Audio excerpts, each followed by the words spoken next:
સૂત્ર છે, पढ़ने की हद है समझ, समझने की हद है ज्ञान, ज्ञान की हद है हरि नाम, हरी हरी यह सिद्धांत और आन। क्या बात गमे एटलू पढ़ी लियो ने तो पढ़ने की हद है ज्ञान, जाजू वांचन होय એટલે એમાં જ્ઞાન થાય એમાં જ્ઞાન થઈ જાય ને એ ગમે એ પ્રશ્નનો જવાબ આપી દે, પણ એ ગોખડિયું જ્ઞાન ગણાય એમ, હરી હરી આચરણવાળું ન હોય। पढ़ने की हद है ज्ञान, ज्ञान की हद है हरि नाम, કારણ કે હરિનામ છે ને એમાં બધોય સાર આવી જાય। હરી હરી ભગવાન નામથી શ્રેષ્ઠ કાંઈ છે નહીં। ય સિદ્ધાંત ઉરાન, રાધેશ્યામ બાપુ પણ એની વાણીમાં કીધું, સૌ સાધનનો નામ જ સાર, સમજુ સમજો નામ આધાર, નામ હતા કારણ કે નામ છે એ સૌ સાધનનો સાર છે। હરી હવે એ સિદ્ધાંત જે છે એ ઉર એટલે હૃદયમાં રાખવાની વાત છે। ભગવાન કહે ને કે હૃદયનો ખજાનો છે એ જ પોતાનો છે। શ્રોતા હોય તો ઘણા સાંભળે અહીંથી સાંભળ્યું માથે નીકળી જાય, કારણ કે એનું મન બીજું હોય। ઘણા અહીંથી ઊંચી પરાકાષ્ઠાના હોય તો સાંભળીને યાદ રાખીને એ પ્રમાણે બોલે પાછા। પણ શ્રેષ્ઠ એ છે કે સાંભળી અને હૃદયમાં ઉતારી દે। શ્રવણેથી રેયડો મારા હૃદયે ઠેરાણો, ફેરાણો મારી દેહવડીમાં થયો રણકાર, રણકાર પ્યાલો દૂજો કોણ કોણ પીએ? કારણ કે હૃદયમાં ઉતારવા માટે સત્સંગની જરૂર છે।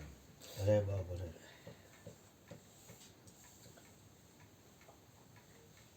આપણે સત્સંગ પૂરો થાય તે પણ બોલવામાં આવે છે, ચરણામૃત સત નામનું પીધે પાતક જાય, રજ માત્ર હૃદયમાં રહે તો અંશો અમરલોકમાં જાય। તો રજ માત્ર હૃદયમાં રાખવા માટે પણ એનો અભ્યાસ જરૂરી છે। અરે અરે જે મહાપુરુષોએ સત્સંગ કર્યો છે ને એ જેમ કહે છે કે હું હજી આમાં કાંઈ હિલો નથી, એમ ક્યાં બાત નથી કર્યો ને એને તો એમ જ લાગે છે કે ઘણું પહોંચી ગયો એમ, નથી કર્યો એ તો પોતાને શ્રેષ્ઠ સમજે છે એમ। પણ જેને જેને સત્સંગમાં ઊંડા ઉતર્યા છે ને કંઈક ઉપર ઉઠ્યા છે ને એ જેમ કહે છે કે મને આમાં કાંઈ ખબર જ નથી એમ।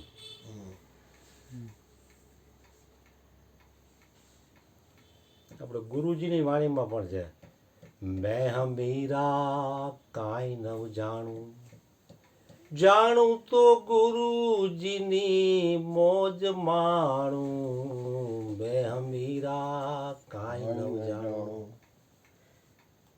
બધું જાણીને એમ કે હું કાંઈ જાણતો નથી। એટલે દાસના પણ દાસ બની ગયા એમ। राजा भरथुवरी पण कहे छे कि जब मैंने शुद्ध सत्संग कीनो तब मूढ़ जानियो आपको। ક્યાં બાત ત્યાં સુધી તો એ પોતાને શ્રેષ્ઠ માનતો હતો એમ, કે શુદ્ધ સત્સંગ કીનો તબ મૂઢ જાણ્યો આપકો, તો એને સાચું સમજાય પછી માણસ હેઠો બેસી જાય છે। ગોર્ધન ભગવાન ફાકો નીકળતો નથી। તમે કેટલાયના ફાકા કાઢો છો, તમારો ફાકો કેમ કાઢવો?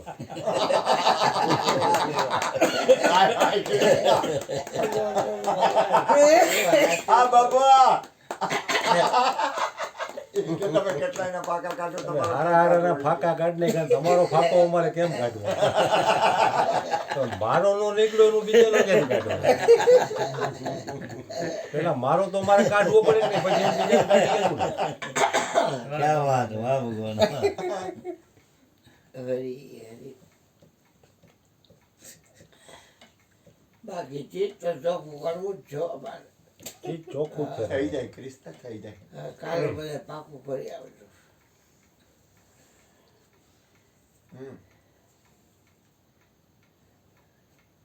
મૂડ જાન્યો મોય.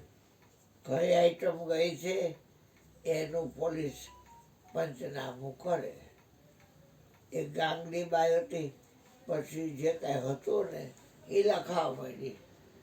એટલે બેન કે આટલું બધું ચોર લઈ ગયા. ના ના, એ આ રહ્યું બધું તો લઈ ગયો છે એ બોલો નહીં કે એ મારું ચીજ છે ને એ ચોરી ગયો છે ને એટલે મારે ભૂલાઈ ગયું. ચીજ કોને કહેવું?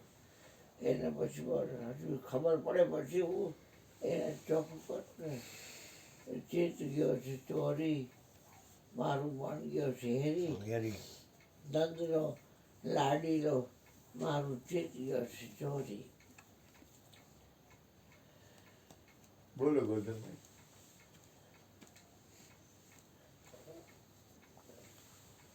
આપણે અર્જુન બાપાની એક વાણીમાં કીધું, સંદેશો હરિગુરુ સંત સમજાવે, જીવને અભિમાન નજરૂમાં આવે. સંદેશો હરિગુરુ સંત સમજાવે. કારણ કે આ પરમાત્માના ઘરનો સંદેશો છે એ ગુરુ સંતો સમજાવે છે, પણ અહંકારના કારણે જેમ જેમ હૃદયમાં ઉતરતું નથી. સત્સંગ છે, ભજન છે, ધ્યાન છે, આ જે કંઈ સાધનો છે ને એ અહંકાર ઉગાડવા માટેના સાધનો છે. ગીતામાં પણ આના ઉપર વાત આવે છે કે જેને ચિત્ત શુદ્ધ નથી કર્યું એવો અજ્ઞાની જનો તો આ આત્માને જાણી શકતા નથી એમ.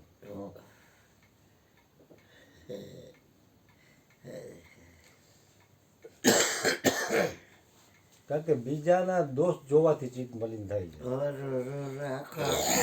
બધાનું ટોયચા શેનું ચીજ ચોખ્ખું રે બાર.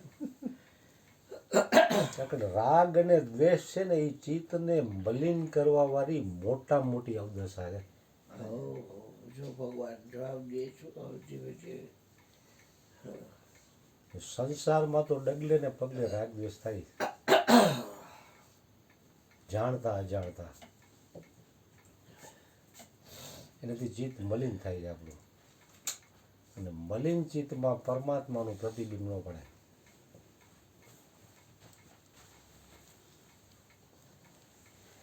જેવી છે 50 વર્ષ જૂના મકાનમાં કોઈ અરીસો પડ્યો હોય તો માથે ધૂળ જામી ગઈ, તમે સામે જોવો તમારો ચહેરો ન દેખાય.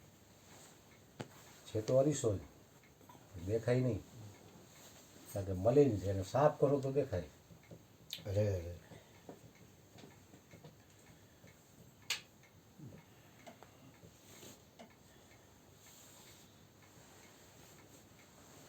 સાફ કરતા કઈ વારે ન લાગે, થઈ જાય એની કૃપા થાય તો. પણ કરે તો તો પોતાને કરવો પડે ને. હા એમ.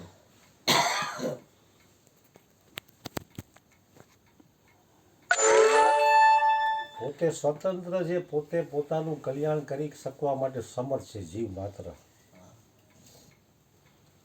પણ એની પુણ્યાય પૂરી હોય તો જ એ કલ્યાણ કરી શકે,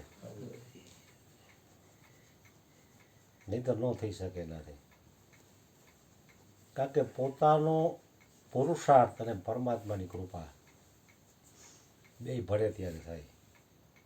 પરમાત્માની કૃપા તો વર્ષી જ રહી છે, પણ પરમાત્માએ આ જીવને જે કાંઈ શક્તિ આપી છે એ બધી જો એના તરફ લગાડવામાં આવે તો એની તો કૃપા છે જ. તો પરમાત્માએ જે કાંઈ શક્તિઓ આપી છે એનો આ વ્યક્તિ દુરુપયોગ કરે.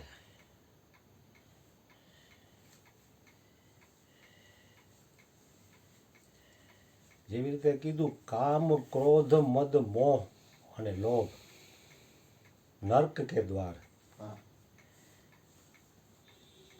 તો પરમાત્મા તો પ્રાણી માત્રના સુહદ છે.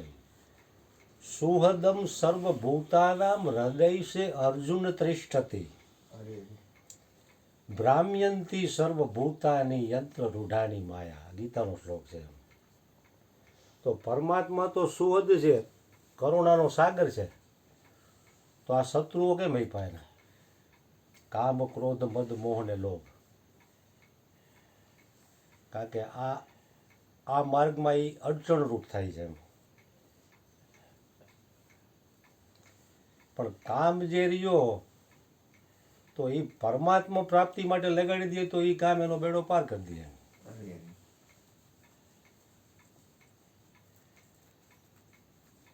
જો પોતાના કબજામાં હોય, ક્રોધ રહ્યો તો ક્રોધે તમારું કલ્યાણ કરવાનો છે.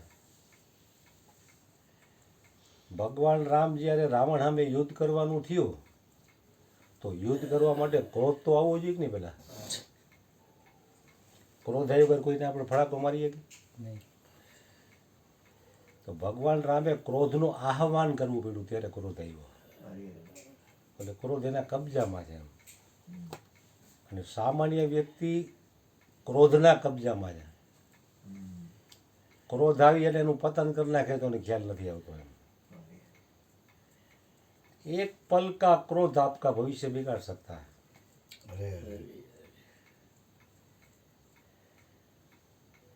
જે કંઈ ખૂન થાય છે કોઈનું તો એક પલના ક્રોધમાં જ બને.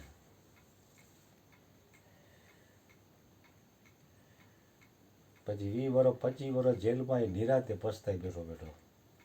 પછી શું કામનું? એટલે પરમાત્માએ જે આપ્યા છે આંતર શત્રુઓ એવી ભેગી પાછે મનુષ્યને વિવેક પણ આપેલો છે.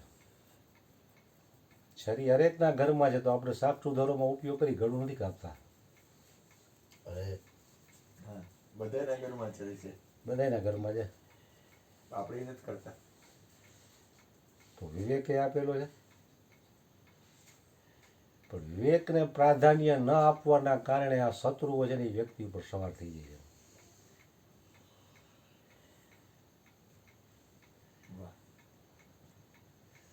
નકર પરમાત્માએ આ મનુષ્ય દેહ એવો બનાવ્યો છે કે મનુષ્ય ધારે તે કરી શકે.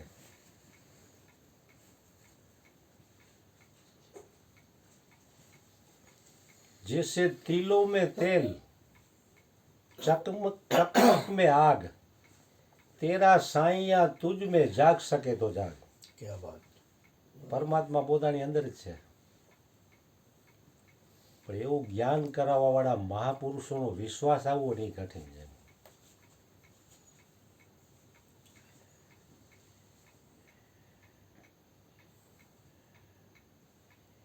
કારણ કે વિશ્વાસ લઈ આવવા માટે પણ સત્સંગ જરૂરી છે.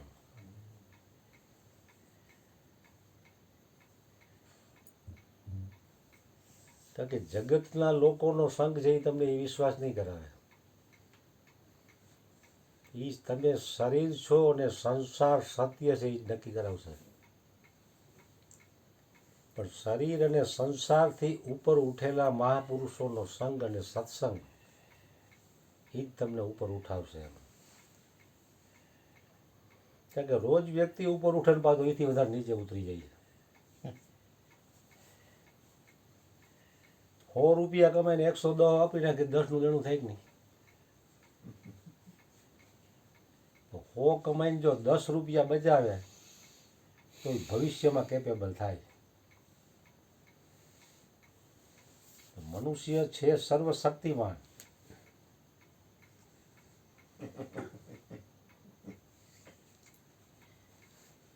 પણ જો એ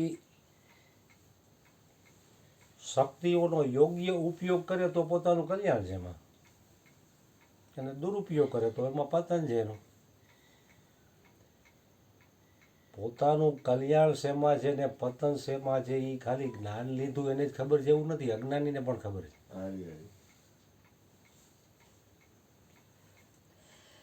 બાપા મને કહેતા હતા કે તન મન ધનનો ત્યાગ કોણ કરે છે?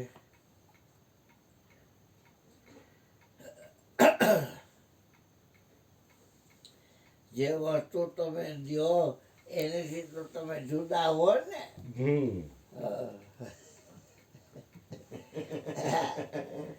તો બાપા મને કહેતા હતા કે તન મન ધનનો ત્યાગ કોણ કરે છે?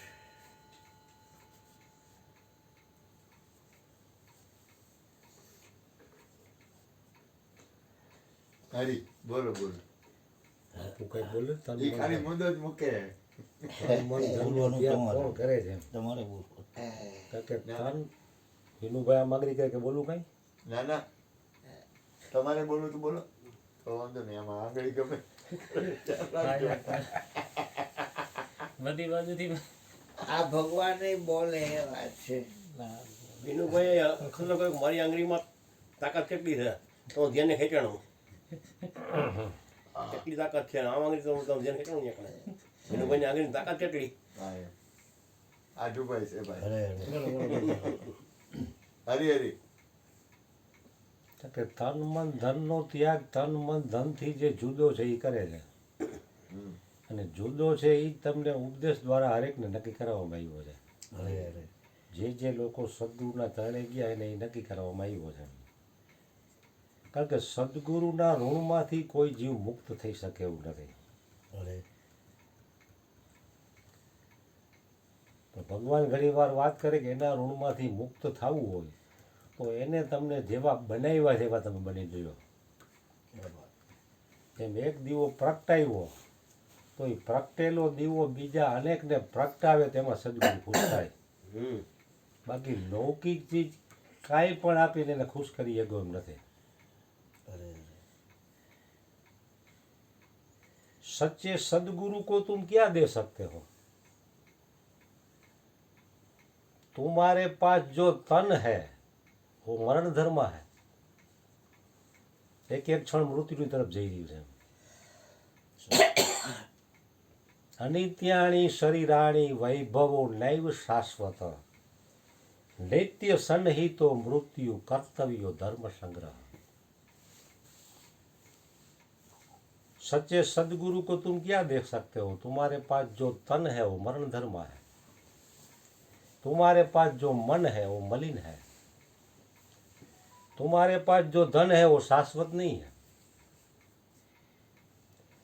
तुम जो चीज देना चाहते हो वो छोड़ के तो वो सदगुरु बने.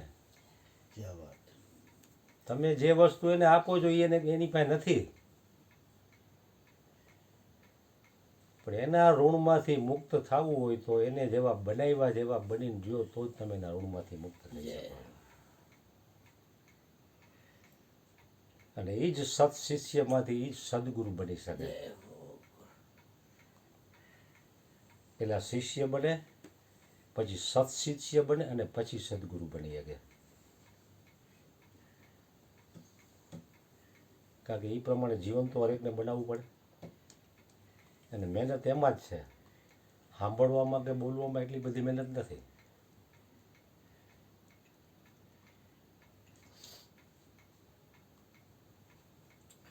એટલે સાંભળીને હૃદયમાં ઉતારે ને યશ સિદ્ધાંત ઉર આણ. કારણ કે નામ છે એ તમામ સિદ્ધાંતોનો પણ સિદ્ધાંત છે. એક મહાત્મા આટલું બધું જાડું પુસ્તક લઈને બેઠા હતા અને આમ હાથમાં રાખીને આંખમાંથી ચોધાર આંસુએ રડતા હતા. ઓહો. તો બીજી કેવડું જાડું કીધું. આટલું જાડું હા ઠઠે ગઠે કહું. બોલો કૃષ્ણ, મુદ્દો વચ્ચે જાવ. હા હા ભગવાન. આમ ખોલીને ચોધાર આંસુએ રડતા હતા. એટલે કોઈક બીજા સાધુને એમ થયું કે આમાં શું એવું લખાણી છે કે આ મહાત્મા પુસ્તક ખોલીને એકદમ ભાવ વિભોર થઈને રડે છે. તો એ નજીક ગયા ને જોયું તો પુસ્તક આખે આખું કોરે કોરું. એમાં ખાલી એક રામ લખેલું હતું. તો કે આ રામ લખીને તમે આ ચોધાર આંસુએ રડો છો? તો કે આટલા વર્ષો પછી મને ખબર પડી કે રામ નામ છે એ જ સાર છે, બાકી બધું અસાર છે. ઘણા પુસ્તકો વાંચ્યા, કઈ જ્ઞાનની ચર્ચાઓ કરી, પણ આ બુઢાપો આવી ગયો ત્યારે મને ખબર પડી કે રામ નામ જ સાર છે, બીજું કાંઈ સાર છે નહીં એમ. સમા જબ બૂझने लगी तब महफिल में रंग आया.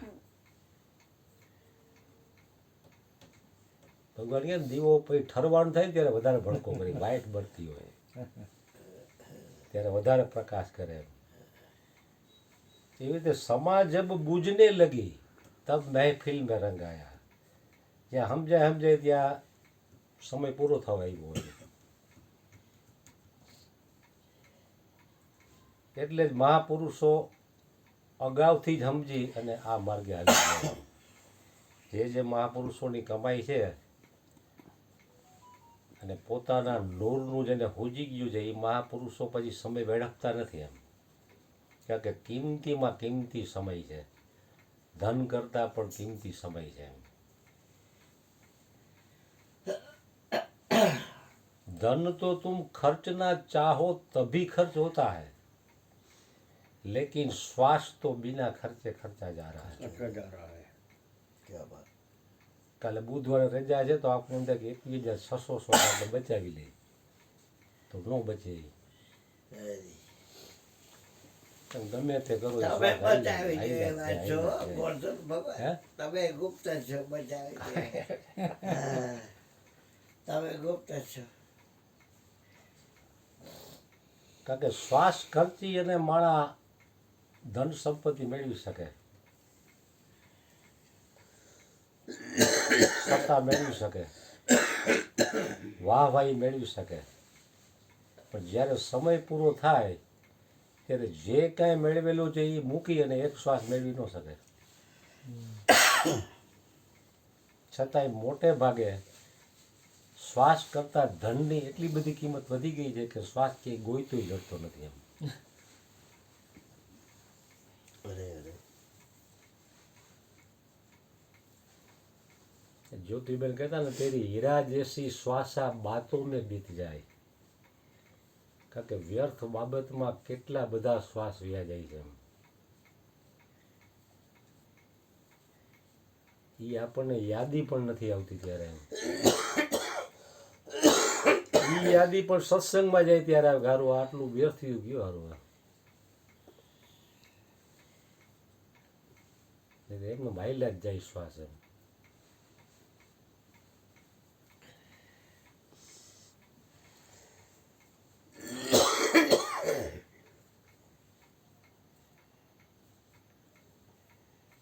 એટલે કબીરજીએ કીધું શ્વાસે શ્વાસે સમરણ કરી લે. નિરાત મહારાજે શ્વાસ ઉશ્વાસે સમરણ કરી લે, વ્યર્થા સાત શ્વાસ મત ખોય, ફિર ઉન શ્વાસ કી આવન હોય કે ન હોય. કે કેટલા શ્વાસ કેટલા બાકી છે ઈ કોઈને ખબર નથી, બંધબાજી છે. હમણાં છેલ્લા 6-8 મહિનામાં જ આપણે કલ્પના ન કરી એવા 3-4 બનાવો બની ગયા. કાળુભાઈ ફરસાણવાળા, કોઈને ખ્યાલ નહોતો ને ઓચિંતાનો એટેક આવી ગયો. ત્યાર પછી ટૂંકા ગાળામાં મુન્નાભાઈ બ્રાહ્મણ, મુન્નાભાઈ બ્રાહ્મણ. ત્યાર પછી ટૂંકા ગાળામાં અનુપભાઈ. છેલ્લા 6 મહિના નથી થયા. છતાંય પરમાત્માની માયા એટલી બધી પ્રબળ બિછાવેલી છે ને કે જીવતા હોય ને એવું જ લાગે કે મરવાના જ નથી. એ મરી ગયો કે હું થોડો મરું.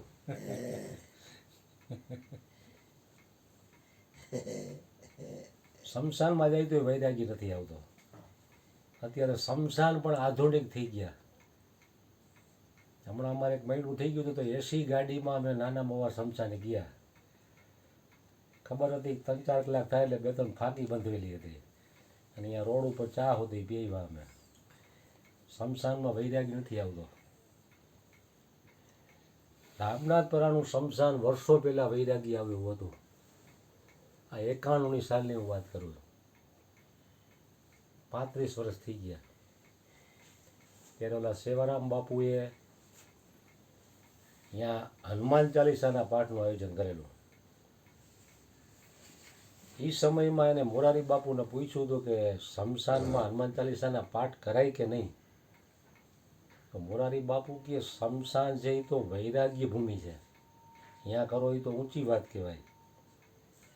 ત્યારે 11,111 પાઠનું આયોજન હતું.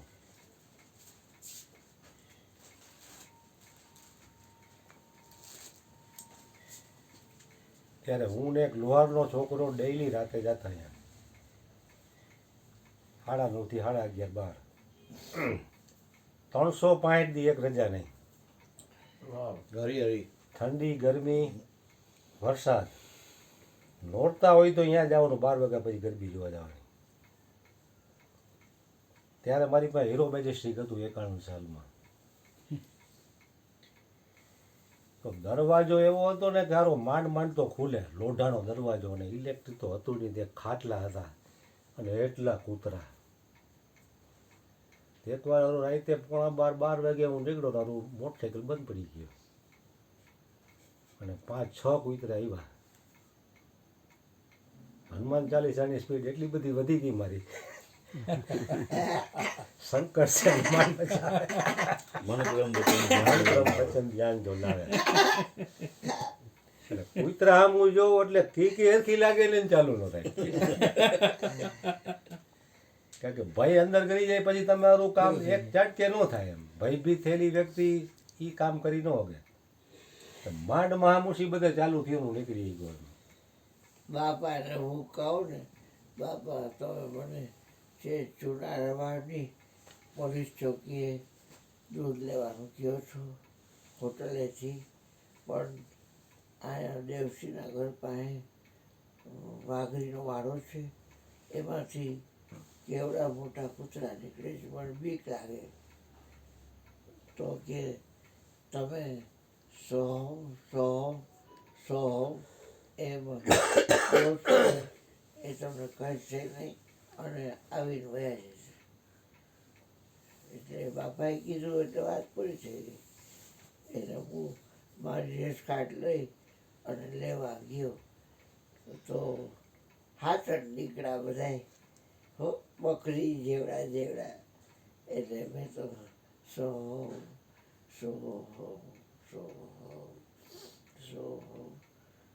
તો હું તો કર્યું, પણ પછી અંદર પાછા વયા ગયા. એટલે મને વિશ્વાસ આવ્યો કે આ સોહમ મંત્રમાં કાંઈક છે. પછી આવ્યો ને દૂધ લઈને, ત્યાં તો દૂધ આપી દીધું હોટલવાળાએ. એટલે વળી નીકળ્યા તો વળી સોહમ. બાપા મને કે કેમ ભાઈ, કેમ રહ્યું?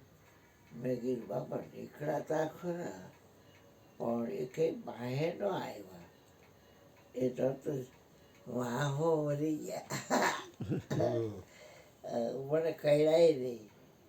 તો કે ભાઈ એ નામમાં એવી તાકાત છે. એટલે તમે સોહમ નામ લ્યો, એમાં ક્યાં દેવને તમે યાદ કર્યા કહેવાય? એક ઘાટ તો છે ને, જેમ લાદીનું બટકું હોય તો શિલ્પી એમાંથી બધું ટાંકડાથી કાઢે પછી આકાર નીકળે ને. સોહમ રમતો અઘાટ છે, એમાં કોઈ ઘાટ છે નહીં. તો એ એવો છે કે શંકર ભગવાન, એટલે કે આપણો શ્વાસ એવું શ્વાસ કરવાની કહે છે કે સોહમ જપો મેરી ઉમિયા, શિવજીએ નામ છોડાવ્યો. આપણે શું છે ટેવાયેલા છીએ ને ખડેલાને નામ લેતા. ખડિયા દેવકું સબ કોઈ માને, અણઘડ કો વિચારે. આ ગયડા વગરનો છે. શબ્દ સોનારો સબગઢ બેઠો, કણ એરણ વિના ઘાટ કરે. તો કે ઘડિયા દેવકું સબ કોઈ માને, અણઘડ કો વિચારે. જબ રૂઠે મેરો અણઘડ રાજા, સબ ઘડીએ કો મારે. એ અણઘડ રોય તો મારે હોય. અણઘડ રાજા કાંઈ આકાર નથી, ઠોકી દે. તો એ ચીજ ચોખ્ખું માર કરું છું. હા, ચોખ્ખું જ છે તમારું. કાંઈ ચોખ્ખું. તો કેટલા મહારાજ દેજે. ક્રોધે મને બહુ આવે. નામનું પીધે પાતક મને જાય. ક્રોધે કેટલા બધા આવે. ક્રોધે બહુ આવે. હંસો અમરલોકમાં જાય. સતનામ તેરીઓ બોલે સો જ્ઞાન જ્ઞાન. સત શ્રી અકાલ. સત શ્રી અકાલ. અન્નપૂર્ણે સદાપૂર્ણે શંકર પ્રાણ વલ્લભે કાંઈક આઈટમ આવી. વૈરાગ્ય સિદ્ધિ ભિક્ષામ દે ચ પાર્વતી હરિહર હો. એ વખો કાઢો. આ છોકરાઓનો પલંગ વચ્ચે લઈ લે બ્લૂટૂથમાં ફરતા લઈ લે અશ્વિન બાપુ છે ને બહાર. મેં કીધું આ આરતી જેવું કઈ બ્લૂટૂથમાં વાગે ઠંડી ગરમ કરવી જ પડે ઠંડી નો હાલે એકદમ ગરમ